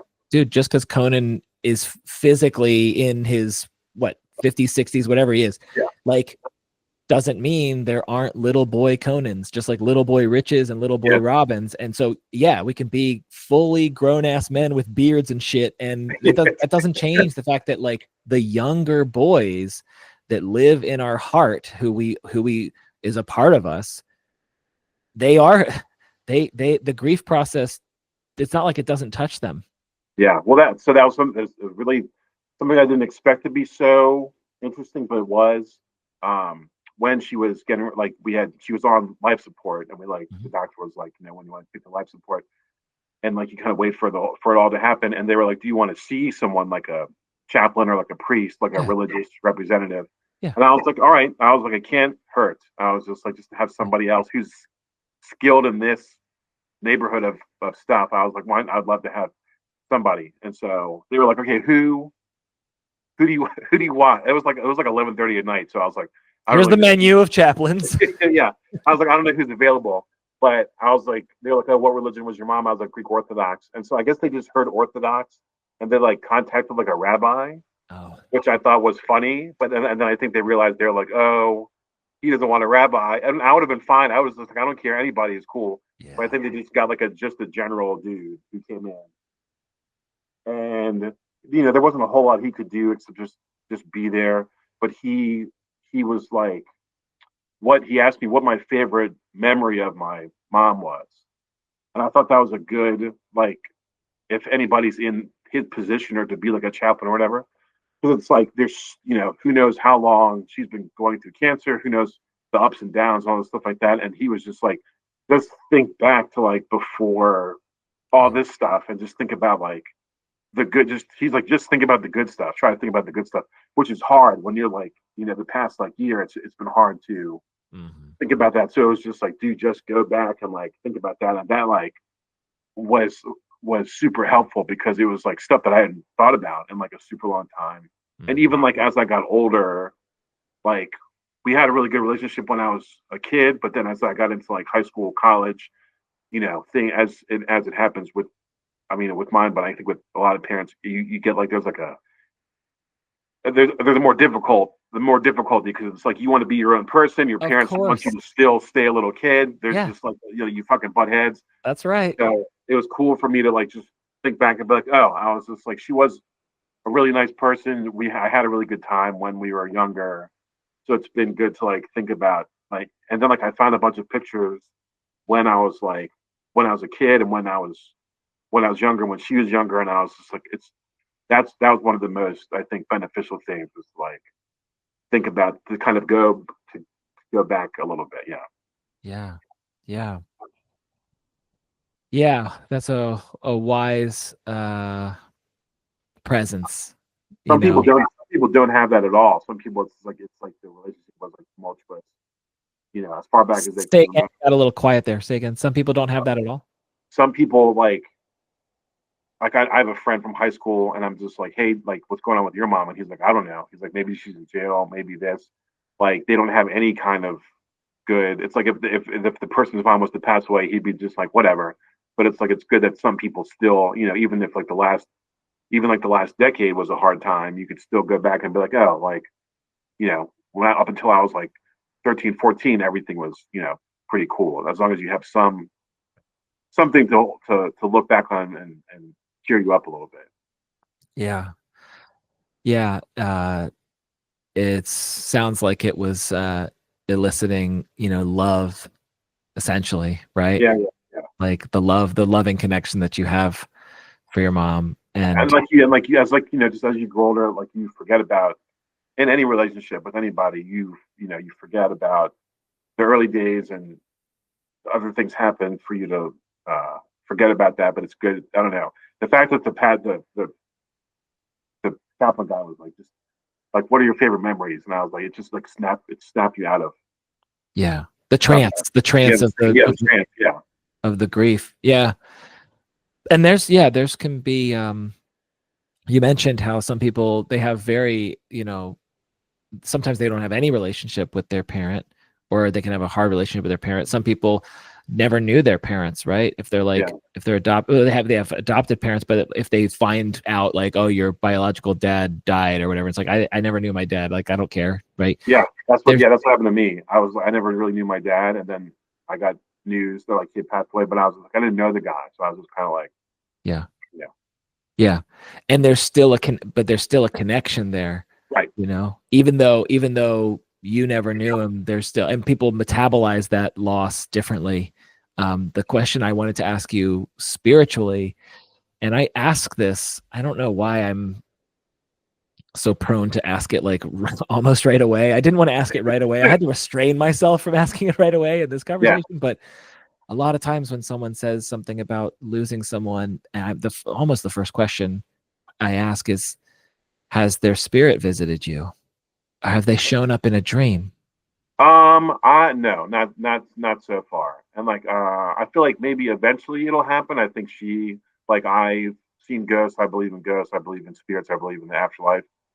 Um, but as of yet, there's been nothing that I would constitute as like, oh, she visited me. Like, oh, this butterfly or oh, this whatever. It could, it might happen soon. Um, we're planning on spreading her ashes in a couple weeks, so who knows? But there's a thing in, I don't know how it works with a lot of other religions, but my grandma, after I had my mom cremated, my grandma was like, oh, she was like, you can't spread the ashes for like 40 days. And Okay. I was like, why? And she was like, I guess the 40 days after somebody passes away, they're just like doing their last rounds. They're like floating around and checking in on people and getting a last taste of oh, I'm gonna go see the pyramids. I'm gonna go do whatever. I'm gonna go fly around and see all this stuff. And then after the 40 days is when they're like, okay, time to ascend to, or you know go to wherever you go. Mm-hmm. So she was like, uh, don't do the ashes for until the 40 days to give her the opportunity to go do whatever she's got to do. And like, I guess for her to be at peace or for all that stuff. And then I was like, is it okay to like, because she only ever wanted to go to Ocean City, Maryland. That was like her fucking, that was her favorite place, is just Ocean City, Maryland. And I remember like when I got older, I was just like, why didn't we ever go anywhere except up here? But I was like, okay, I was like, I'll just go do her ashes in Ocean City. But I was like, can I do like some ashes in Ocean City and then like keep some at the house? And my grandma was like, no. She was like, you have to do all of them in the same place. And I was like, okay. I was Mm-hmm. like, whatever you say. I was like, if it makes you happy, I'll, do what you say. Yeah. Yeah. Oddly As enough. of yet, I haven't had any kind of thing. Who knows? Like Hannah once said, my grandfather visited her, who she never met, but Uh-huh. we were at it was my grandmother's 90th birthday 2 years ago, and when everybody was like hanging out, and she said she's like we were at the house, and she said she saw like this figure like in the hallway, and at first she thought it might have been me, but then I wasn't even like I was like outside smoking a joint or something like that, and then later she was like I saw a guy like in the hallway, and I was like, dude, he used to like pace in the hallway and like a bear like scratch his back against like the wall in the hallway. I was like for grandma's 90th birthday, I was like, I think that was like she described like what he was wearing, and I was like, dude, I think that was him. And we were like, oh, it was like 90th birthday, everybody's together. Maybe he visited. That's what like he decided like, oh, this would be a good time to visit. Yeah. And Hana has never had she's never had any kind of a relationship with him or met him in Yeah, he right? died in Yeah. like 19. He died in like 2000 something. Like they Yeah. never, she's seen pictures and stuff of him, but she was like, it was very clear that she was like there was like another person like Yeah. in the house that Yeah. The more and more one opens to that possibility, the more it seems to me anyway, in my own experience, the more and more that I open to that possibility, the more and more I hear those stories. I haven't had anything like that happen to me per se. But I 100% believe Hannah, and I don't see. Obviously, there's the rationalist who wants to chirp up and bark and say. I was about to say I don't see any reason not to believe that. Which the rationalist and the logician and the skeptic are like, here are 100 reasons not to believe that. But I don't. They're a part. They're senators that are voting no. but the majority of me is fully on board. Yeah. It was interesting because it was initially like before my mom got her cancer diagnosis, we were like, oh, he came to see my grandmother for her 90th birthday. Maybe she might like my grandmother. Maybe she doesn't have a whole lot of time yet. But then we're like, oh, maybe he actually came to see my mom instead of coming to see my grandmother. Yeah, it's interesting. Yeah.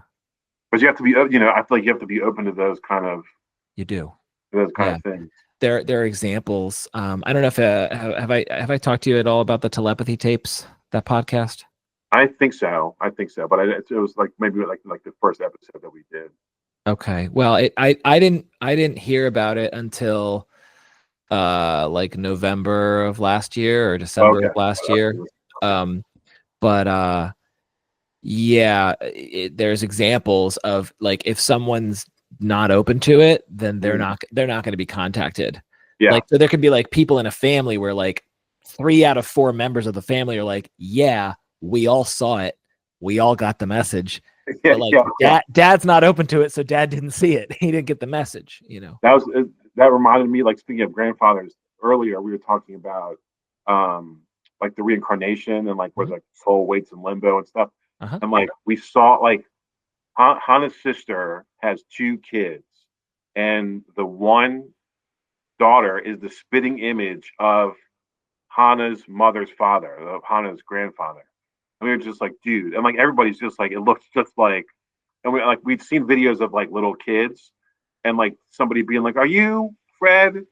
Like, not if you're Fred. And the kid is like, like they can't speak, but it's like they get like a feeling like the kid is the reincarnation of like somebody else in the family, and it's like they get like these weird hints, and we're like, man, we can't wait till like Hannah, our niece, is old enough so we can be like, are you Sonny? If you're him, just give us a little, just like give us like a sign, just kind of say something. Like, just when somebody is that, like my mom, her father had like a sister that passed away, and then when she went to Greece the first time, she was like a teenager, and they were like, oh, holy crap, like she looked like the spitting image of her father's sister that had passed away, and everybody's just like, oh my god, she's like the reincarnation of the sister. It's just like that kind of stuff, like just to just be open and like aware of that kind of stuff. Yeah But yeah, I wanted to bring it all up just because like I was telling you before you started recording, like it's a weird, it happens. Like we're 40, gonna be 41. When are you gonna be 41? I'm Gemini, baby. In May. Nice. Yeah, I'll be 41 in a couple months. It's just like it's a weird time for this stuff to start like happening. Like some people, it happens. I've had friends and their parents passed away, years and years ago. And like I don't know if you're like, maybe it's like once you have kids, it's different when the parent passes away, or if you're not prepared, like you haven't experienced that kind of grief yet, but it's just like a weird part. It's just a weird, part of life. Getting older, freaking getting gray. There's just like these things that like people can tell you about the things and try to prepare you for them, but when they actually happen, that's when Yeah. It's shocking. There's a shock. And I mean, this is something a lot of people probably do know. You already mentioned it. Like, it's not the same for everyone. It's different. Yeah. And, as much as humans like to make patterns, discover patterns and be like, this is the stages and stuff, but it's just different. And, I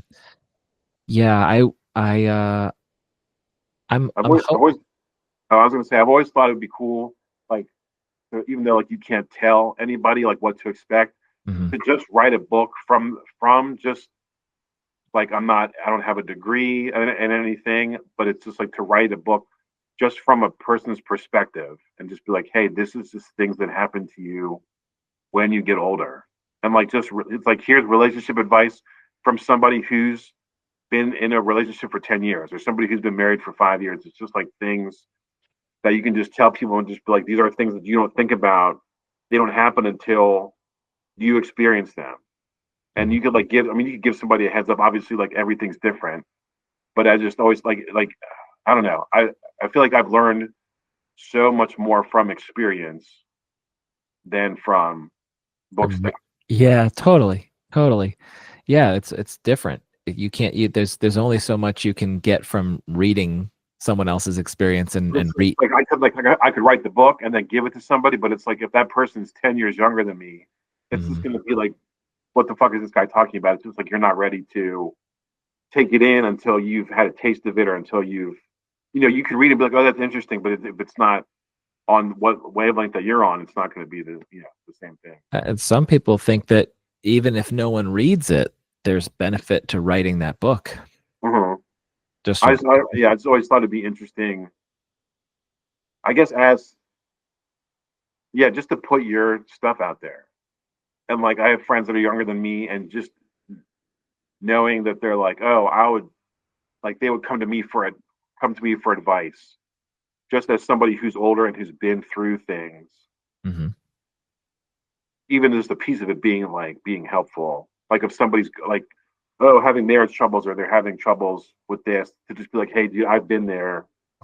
This is, like you could be like obviously like a therapist, somebody who's gone to school, but then it could just be like almost like a Better Call Saul type of stuff. It's like a low rent guy, and just be like, hey, I'm just putting this out there. I'm just a guy who's 40 years old, who's 50 years old. I've seen some stuff. If you want to, it's just like having like a freaking uncle who's just like been through things. Just like, hey, if you want to, like almost like the late night, what was it, Miss Cleo? Like, oh, hit me up. But it's just like be just like, hey, uncle, like you want to hit me up and just talk to an older guy that's been through some stuff. Just freaking call me. I'll talk to you. That kind of thing. I believe I totally know what you're saying, and I believe that in some regards that's what this podcast is. Yeah. A lot of different conversations, including the ones that are no guest. It's not an interview, and I'm just having a conversation with myself and rambling. Like, I'm always like, let me look and see the episodes where he just talks and just gets his thoughts out.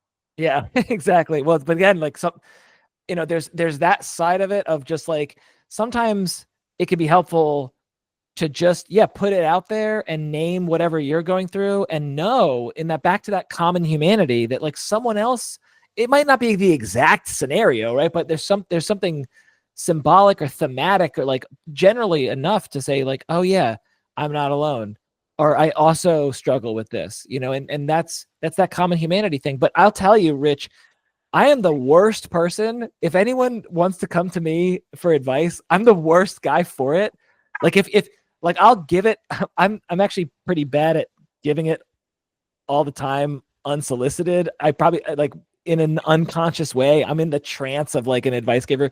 But when I'm myself, when I'm embodied and I'm not in that part that's like, oh, did you know fact A, fact B? Like when I'm actually myself, and someone close to me comes to me and they're like, Robin, what should I do about this? I'm the worst guy, because what I'll do, what I'll say was like, well, what's it like for you to be with that? Right? Like, I don't say that exactly, but I always turn it back to them.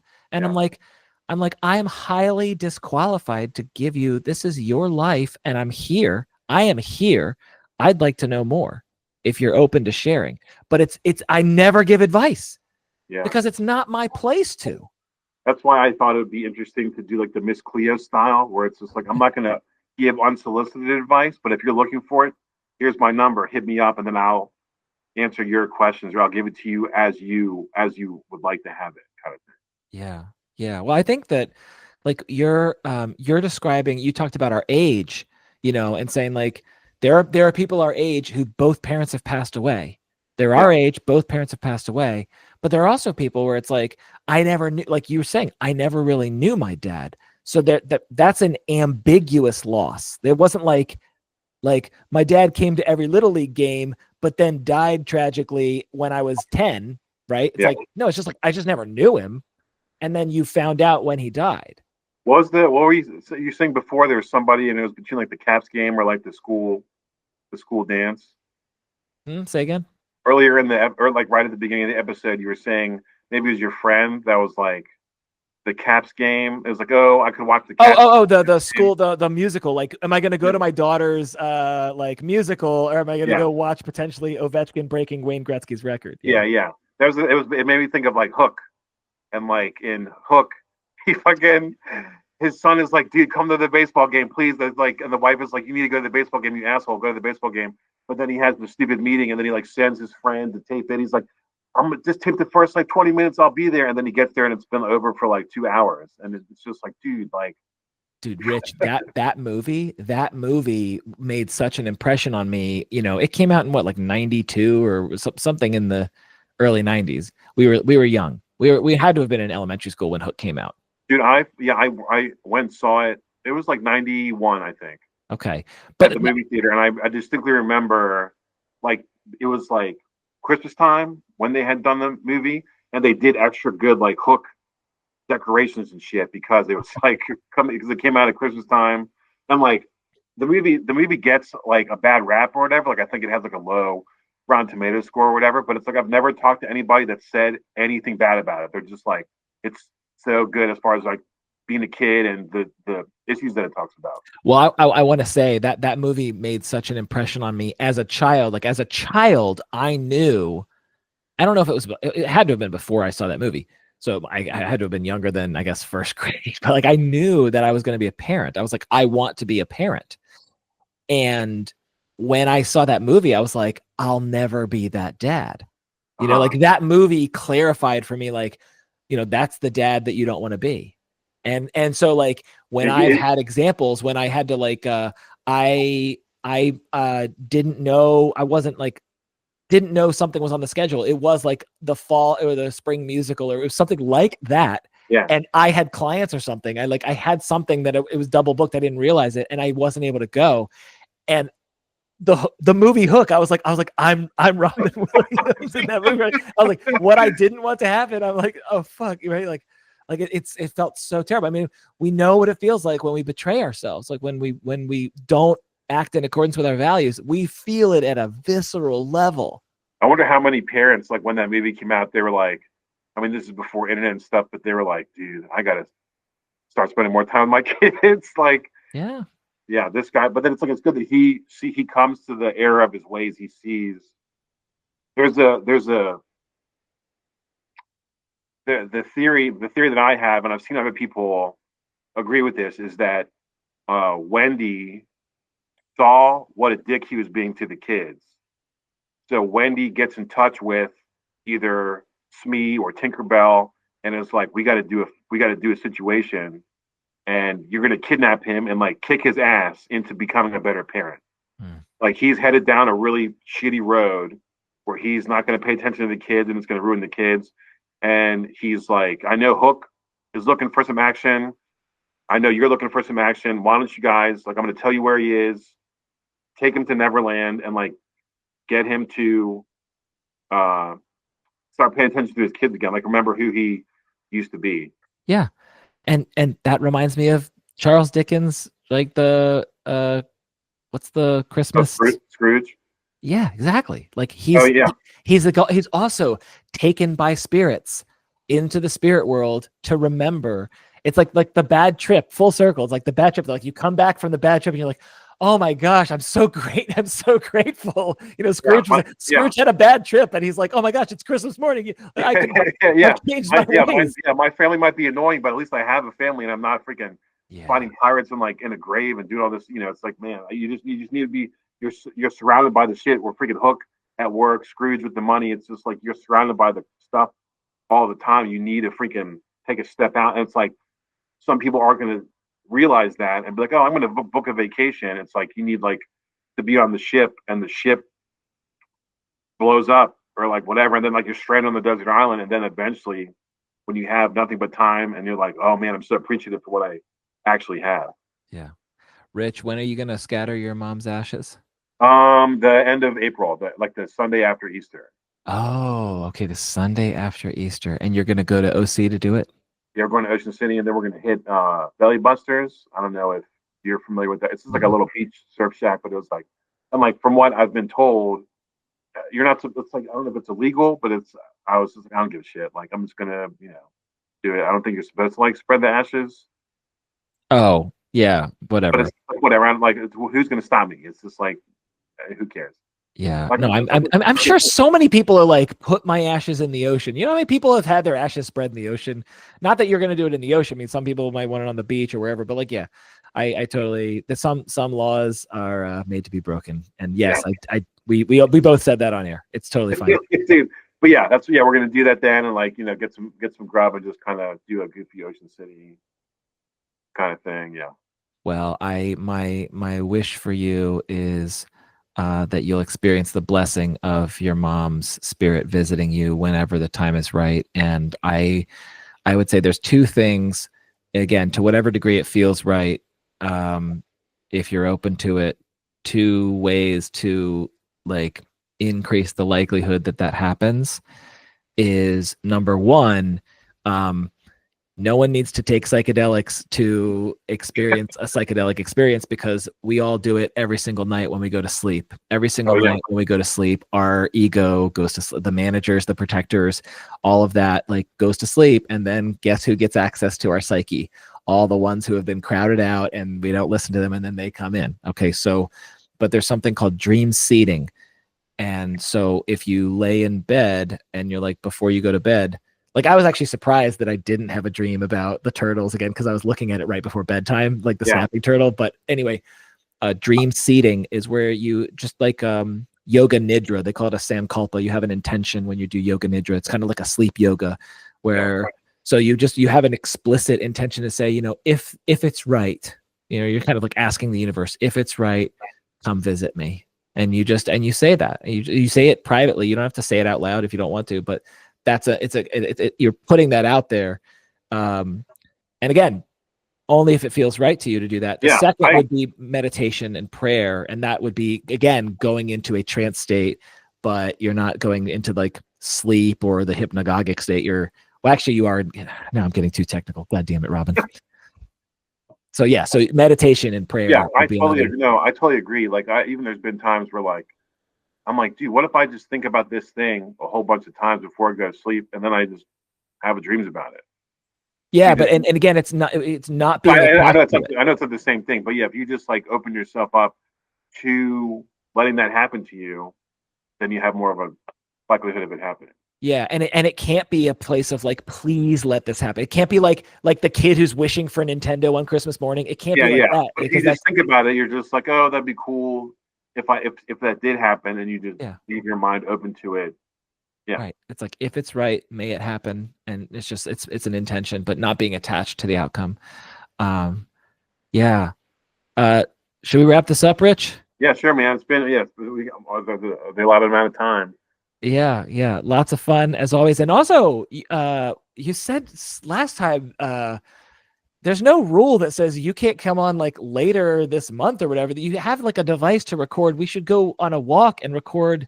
Oh yeah, dude, I don't know what happened to that thing. I gotta find it. It's like in like a closet somewhere. I think Okay, no rush, no rush. yeah, But yeah, yeah. whenever But yeah, you I had do find intention of that, we should. doing a podcast, but then I never got around to it. But I was like, yeah, eventually, yeah, we've been meaning to do like a live in the woods podcast Yeah, episode. I feel like the video on that might be a little tricky. We would need to wear like a We're just gonna GoPro. we'll just do a bunch of pictures. We'll just do a bunch of like It'll still be a pictures. slideshow. Yeah, a bit of slideshow on top of. Then it'll be like a PowerPoint presentation, and then we'll just do like Yes. some weird animation transitions in between. That sounds like a plan. All right. Well, thanks for coming on, Rich. Dude, thanks for having me always, man. All right. Bye, everyone. All right, peace.